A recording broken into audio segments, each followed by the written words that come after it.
After brewing 200 cups of coffee, the hot brew icon will flash intermittently, and the cold brew icon will stay solid blue, indicating that descaling is required. 3 descaling methods are available. Open 1 packet of descaling agent.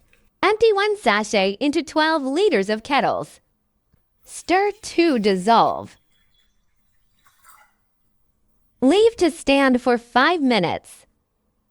Add descaling solution to the water tank. Do not exceed the max water level.